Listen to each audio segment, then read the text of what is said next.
2024 August മാസം സംസ്ഥാനത്ത് APL BPL ration card ഉടമകൾ ശ്രദ്ധിക്കേണ്ട ഏറ്റവും പ്രധാനപ്പെട്ട 3 കാര്യമാണ് ഇന്നത്തെ വീഡിയോയിൽ പങ്കുവെക്കുന്നത്. വീഡിയോ പൂർണ്ണമായി കാണാനും ഒന്ന് ലൈക്ക് ചെയ്ത് കാണാനും നിങ്ങൾ മറക്കരുത്. അപ്പോൾ ഇതിൽ ആദ്യമായി അറിഞ്ഞിരിക്കേണ്ടത് ഓഗസ്റ്റ് മാസത്തിലെ റേഷൻ വിതരണം ആരംഭിച്ചിട്ടുണ്ട്. വ്യത്യസ്ത കളർ റേഷൻ കാർഡ് ഉടമകൾക്ക് ലഭിക്കുന്ന ആനുകൂല്യങ്ങൾ പരിശോധിക്കുമ്പോൾ മഞ്ഞ കളർ റേഷൻ കാർഡിന് 30 കിലോഗ്രാം അരിയും 3 കിലോഗ്രാം ഗോതമ്പും സൗജന്യമായി ലഭിക്കും. 2 പാക്കറ്റ് ആട്ട 7 രൂപ നിരക്കിലും വിതരണം ചെയ്യുന്നുണ്ട്. പിങ്ക് കളർ റേഷൻ കാർഡ് ഉടമകൾക്ക് കാർഡിലെ ഓരോ അംഗത്തിനും 4 കിലോഗ്രാം അരിയും 1 കിലോഗ്രാം ഗോതമ്പും സൗജന്യമായി ലഭിക്കും. കാർഡിന് അനുവദിച്ചിരിക്കുന്ന ആകെ ഗോതമ്പിന്റെ അളവിൽ നിന്ന് 3 കിലോഗ്രാം കുറച്ച് അതിന് പകരം 3 പാക്കറ്റ് ആട്ട 9 രൂപ നിരക്കിലാണ് വിതരണം ചെയ്യുന്നത്. നീല കളർ റേഷൻ കാർഡ് ഉടമകൾക്ക് കാർഡിലെ ഓരോ അംഗത്തിനും 2 കിലോഗ്രാം അരി വീതം കിലോയ്ക്ക് 4 രൂപ നിരക്കിലാണ് വിതരണം ചെയ്യുന്നത്. കൂടാതെ നീല കളർ റേഷൻ കാർഡിന് അധിക വിഹിതമായി 4 കിലോഗ്രാം അരി കിലോയ്ക്ക് 10 രൂപ 90 പൈസ നിരക്കിലും വിതരണം ചെയ്യും.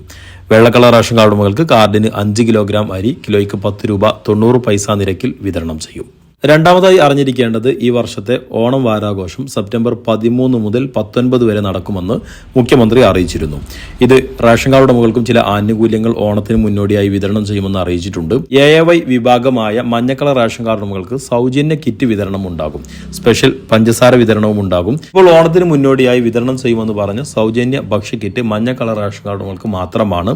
ഇത് പിങ്ക് വിഭാഗത്തിന് കൂടി കൊടുക്കണമെന്ന ആവശ്യം സജീവമായി ചർച്ച ചെയ്യപ്പെടുന്നുണ്ട്.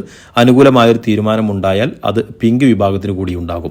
ഇപ്പോൾ പ്രഖ്യാപിച്ചിരിക്കുന്നത് മഞ്ഞക്കളർ റേഷൻ കാർഡുകൾക്ക് മാത്രമാണ്. ഇതിന്റെ വിതരണ തീയതിയോ മറ്റുള്ള കാര്യങ്ങളൊന്നും പ്രഖ്യാപിച്ചിട്ടില്ല. കിറ്റ് വിതരണം ഉണ്ടാകുമെന്ന് മാത്രമാണ് പറഞ്ഞത്. അതോടൊപ്പം തന്നെ സ്കൂൾ കുട്ടികൾക്കുള്ള ഉച്ചഭക്ഷണ പദ്ധതി, ആദിവാസി വിഭാഗങ്ങൾക്കുള്ള പ്രത്യേക കിറ്റുകൾ എന്നിവ സപ്ലൈകോ ഓണത്തിന് മുൻപ് വിതരണം ചെയ്യും. മൂന്നാമതായി BPL വിഭാഗത്തിലെ റേഷൻ കാർഡ് ഉടമകൾ ശ്രദ്ധിക്കേണ്ട പ്രധാനപ്പെട്ട കാര്യമാണ്, നിങ്ങൾ 3 മാസമായി തുടർച്ചയായി നിങ്ങൾ റേഷൻ വിഹിതം വാങ്ങുന്നില്ല എങ്കിൽ തീർച്ചയായിട്ടും ഈ മാസം വാങ്ങാൻ വേണ്ടി പ്രത്യേകം ശ്രദ്ധിക്കണം. നിങ്ങൾ അങ്ങനെ വാങ്ങാതിരിക്കുകയാണ് എങ്കിൽ മുൻഗണനാ വിഭാഗത്തിൽ നിന്ന് നിങ്ങളെ മാറ്റി പകരം പൊതുവിഭാഗത്തിലേക്ക് മാറ്റപ്പെടുന്ന സാഹചര്യം ഉണ്ടാകും. പിന്നീട് കൃത്യമായ കാരണങ്ങൾ കാണിച്ചെങ്കിൽ മാത്രമാണ് നിങ്ങൾക്ക് മുൻഗണനാ വിഭാഗത്തിലേക്ക് തന്നെ പോകാൻ സാധിക്കുകയുള്ളൂ. അപ്പോൾ ഇന്നത്തെ വീഡിയോയിൽ പങ്കുവച്ചിരിക്കുന്നത് കേരളത്തിൽ BPL APL റേഷൻ കാർഡ് ഉടമകൾ ശ്രദ്ധിക്കേണ്ട ഏറ്റവും പ്രധാനപ്പെട്ട കാര്യങ്ങളാണ്. വീഡിയോ പൂർണ്ണമായി കണ്ടതിന് എല്ലാവർക്കും നന്ദി. മറ്റൊരു ഇൻഫോർമേറ്റീവായ വീഡിയോയുമായി നമുക്ക് വീണ്ടും കാണാം.